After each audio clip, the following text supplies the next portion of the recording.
Here we are, Dream Warriors. 31 Days of Dread, Day 9, Beyond the Gates. And we're just going to open up. We're going to discuss the movie after the intro, but we're going to just go through the some of the nature of independent movies. And I don't know why you gotta just maybe pay more attention. Let's hit that music.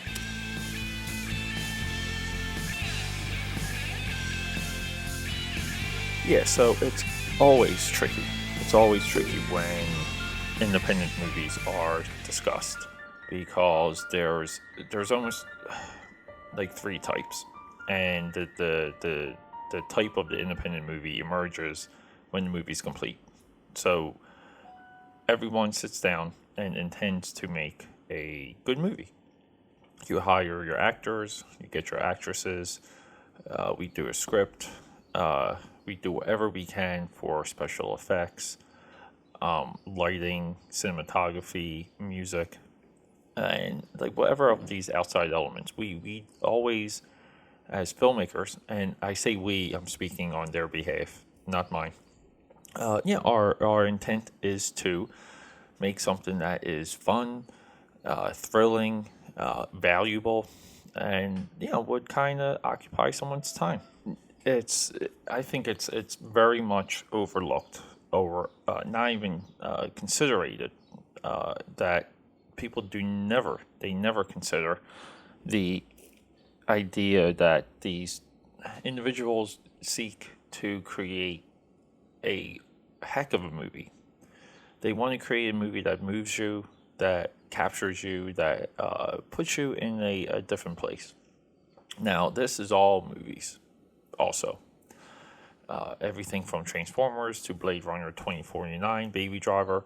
I'm just picking modern examples that we've debated. Get Out. Just movies here on Dream Warriors that we've had divisions on. So when we watch an independent movie, we're not even watching someone's best efforts. We're merely seeing what that artist what their process what can come out of it. We're getting a hint, a small indicator. Now you could be sitting down and saying, well, Pete, but we have Kevin Smith with Clerks. We have Richard Linklater with Slacker. We have Martin Scorsese with Who's Knocking at My Door. We have Reservoir Dogs and Quentin Tarantino, and so on and so on and so on and so on. Right, you're right. These are some independent movies that were developed outside of even then the Hollywood system that captured an audience that resonated, inspired people, and even created subgenres of their own. Okay, hey, uh, hey, good for them. Those are the black pearls. Okay, those those individuals and those films, uh, they're rare, and today they're out there. But we're dealing with a different type of content absorption, the way how people discover movies, the way how they discuss movies, the way how they promote movies. It's not just locker room talk. It's not just water cooler talk. It's conversation now that is taking over the internet, and we kind of get something that's very odd and hard to really define in a clear way. And we have a vocal minority that wants to control the flow of movie reviews. Now, like it's not evil, it's not devious. But some of these reviews, I've said this before, I think there is collusion within the review community on YouTube. Sorry, my phone is just going completely bonkers right now, and I had it on silent. I got to put the whole thing on mute. But yeah, okay. Um, yeah. So like, there's outliers. There's outliers that are bad movies. There's outliers that are great movies. I don't think any filmmaker sits down to create a bad movie. I think they something captures them, and it's something that they have to get out, and they do whatever they can to get it out. Now, some of these people studied film from early on. Some of them haven't, and guess what? Uh, the product, that's the result. Hey, it varies drastically, meaning that you can, like movies, you can be technical and watch movies when you can, but make a great movie. You can. You can be obsessed with movies and be a encyclopedia and just make something that sucks. That's horrible. So like like where are we with the conversation of like how do we view independent movies and how do we read them? And well, I guess a part of this is me. It's my take.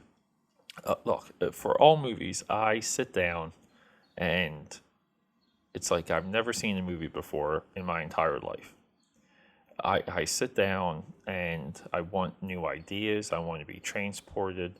I'm open to, I think, much more than the film buffs and the cinephile because a movie could be borrowing a plot from something else, or using a stereotype and like these conventions we want to knock down, and still like and it can still resonate with me. Uh, it's not much of a curve because I think when you're in this type of state, when you're in this type of frame, when you see a movie, you're more receptive, and you can absorb the nuance, and you can get a little bit of an illustration of the intent of the film crew, not just the director. And I think when it comes to viewing independent movies, the acting is always the make or break point because a lot of times you're dealing with people who do not have a lot of film experience. They may not have a lot of acting experience, but they may have a look. They may even have mannerisms. They may be able to memorize lines. Like all these things that you would rate an actor or actress before, uh, getting them on your set to tell your story. But like this is where it fractures a little bit because often the actors and actresses are what transports us out of an independent movie. And look, the first movie we did for 31 Days of Dread, the Bunny Lane Massacres, is a true example of that, where the everything we're seeing on screen between the kills, I would say it's a little tough to watch. But if we can get through that and see what's happening in this movie and just realize it's fun, it's meant to be a fun movie, it gets better. It gets better. It gets more enjoyable. Is it Godfather Part 2? No, but a few movies are. Little side note tangent. Okay. Kevin Smith, Quentin Tarantino, Richard Linklater. Again, they produced three of the largest success. John Carpenter with Halloween. All produced independent movies that kind of changed the game. But when these people got their breaks, when they became a part of Hollywood elite and royalty, they kind of had some misfires, made some stinkers. We're talking Mallrats. We're talking the disappointment with Jackie Brown, John Carpenter. Ghosts of Mars, vampires. It goes on with him. So how's that like? How are those any different? How's Jackie Brown any different than a poorly acted um, independent movie? Okay. Yeah. So when we have that's the point I wanted to make. But when we have like when acting is a misfire, sometimes like not scene per, like not the entire movie, but scene per scene. Yeah, it can take us out of the movie, but the if the other elements are heightened, if the other elements are nailed and done to a certain point with love, understanding, callbacks to genres, when the intent is clear, the other elements can snuff it out. The other elements murder the choppy acting. And this is where we are with Beyond the Gates. Yeah,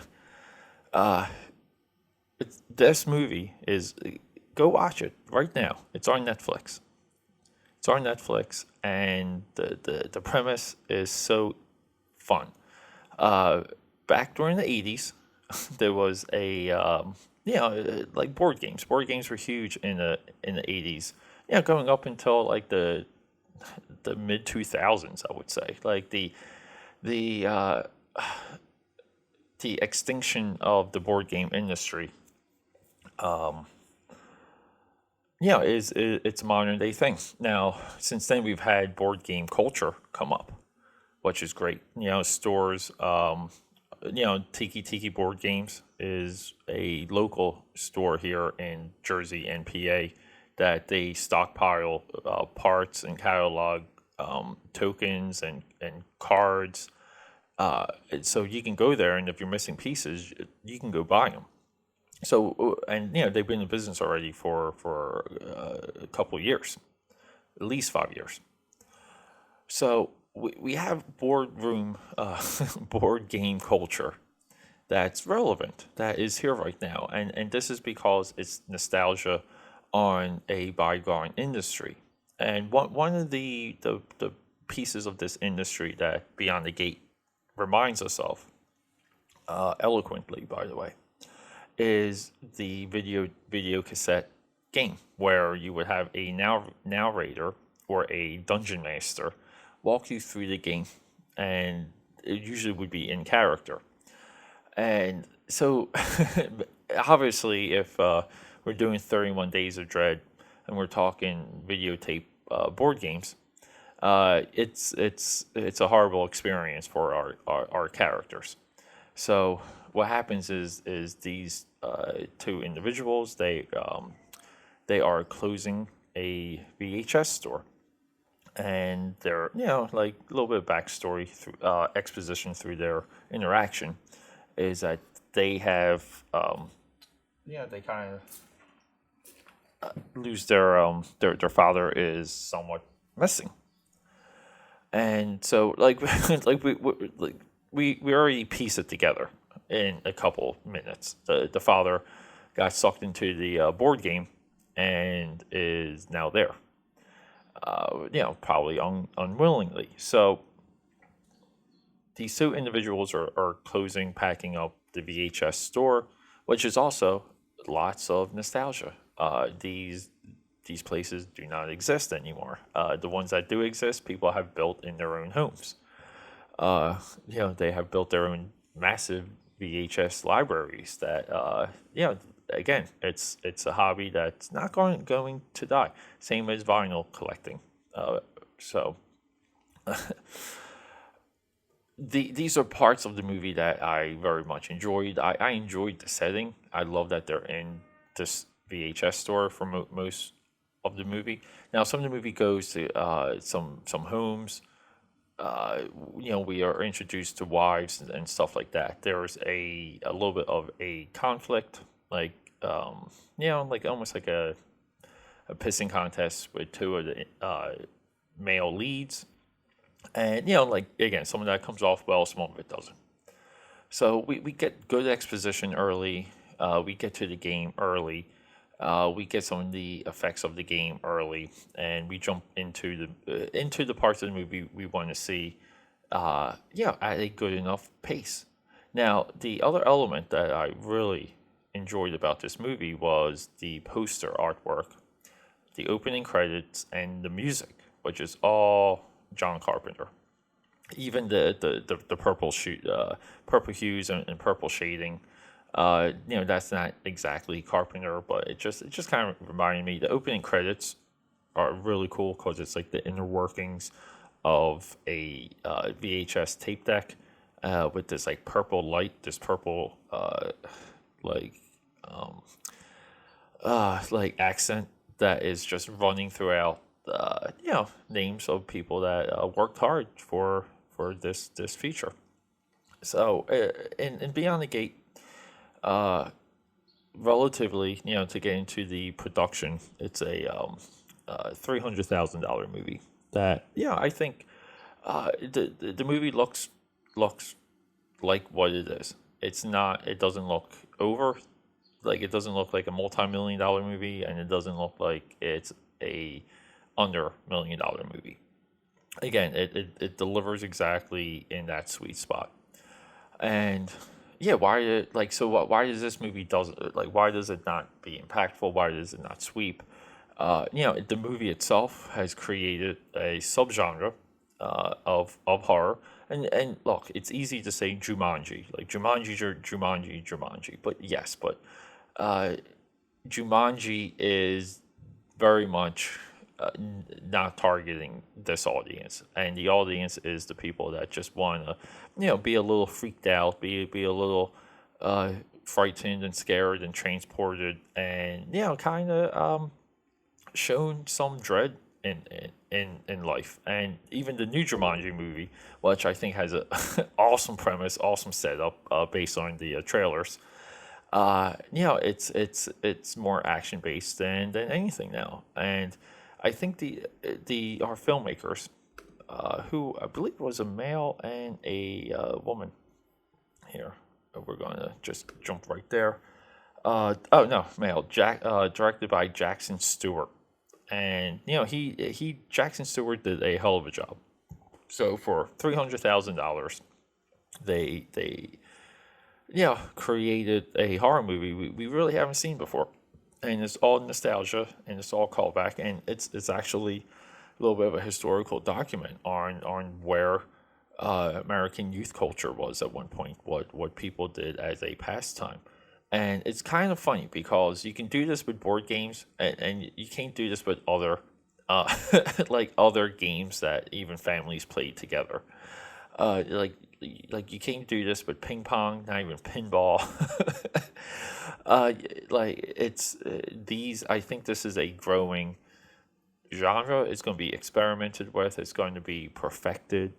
We will see a larger budgeted movie eventually, probably from Bloomhouse, that will take this concept and give it to a actor or actress that needs a comeback. They will find a director of the same means. They will find someone through a festival circuit, and the movie is going to be huge, because before we've had like board game horror movies or game horror movies.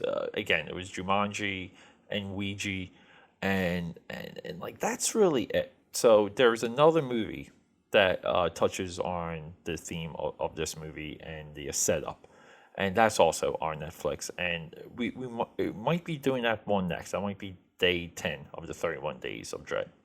But no, Jackson Stewart, he's another guy. He needs a bigger movie. I hope he continues. I really hope he does something himself. I think I hope he sticks to making movies this way, at least for a little bit, and he jumps on Kickstarter or Indiegogo, and just has and have us fund the movie for you, Jackson. Now, the also interest the music. I think the music for this movie was fantastic, incredible music. The music was done by I'm going to butcher. You guys want to see some horror or hear some horror? Because I'm about to butcher this name. Uh, what Wojciech Galakowski. That's got to be um, Eastern European or something, right? I mean, geez, that's a tough one. Or uh, Sylvanian. I just created that country, Sylvania, whatever. But yeah, it's also timestamp. It's about 8 o'clock in the morning on a Saturday, and I'm not time stamping the exact date only because we're doing this as a shelf episode. So if you're listening to this, it's because I have I'm behind on the 31 Days of Dread, and I'm experimenting even with this format, doing a 30-minute format, just figuring things out. But yeah, Beyond the Gate on Netflix. Mood, lighting, the plot's simple.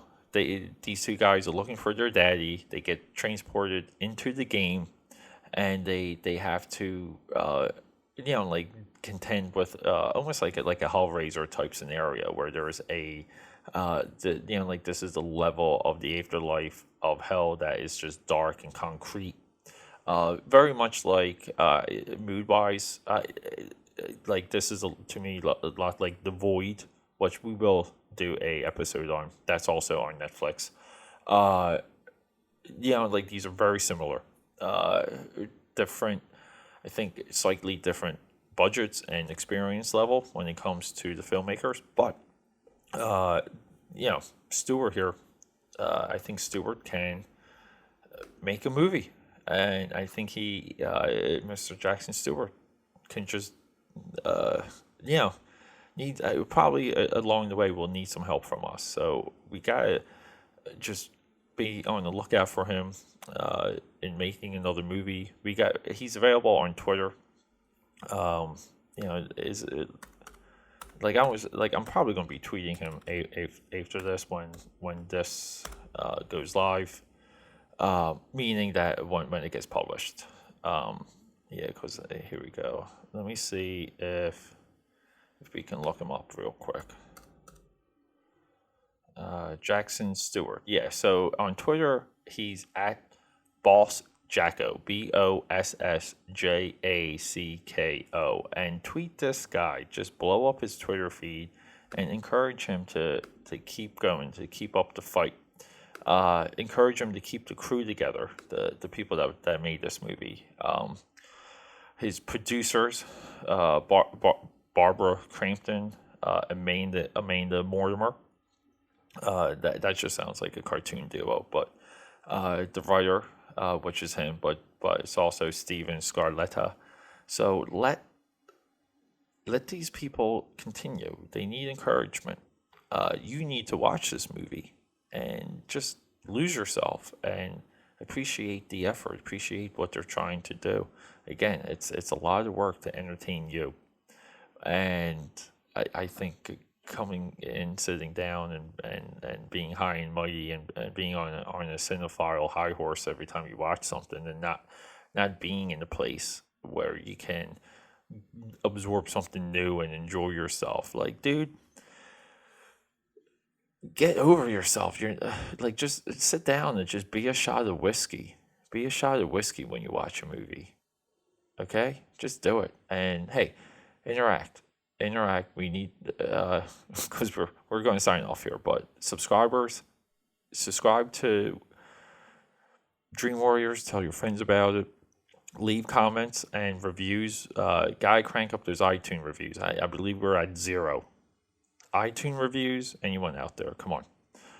Even if it's a negative one, I don't care. Find me on AKAPad13 on Instagram, AKAPad on Twitter, AKAPad on Snapchat, Facebook business page, Peter A. DeLuca. So I'm out there. Website, akapad.com. Let's bring these movies into the forefront. Let's do this together. This is a part of the Dream Warriors Army, the DWA. So let's go. All right, everyone, have a good day. Go watch Beyond the Gate. If you don't have a Netflix, steal your friend's password and watch this movie on Netflix. We're all better off for it. But have a good day. And yeah, until next time, rock and roll.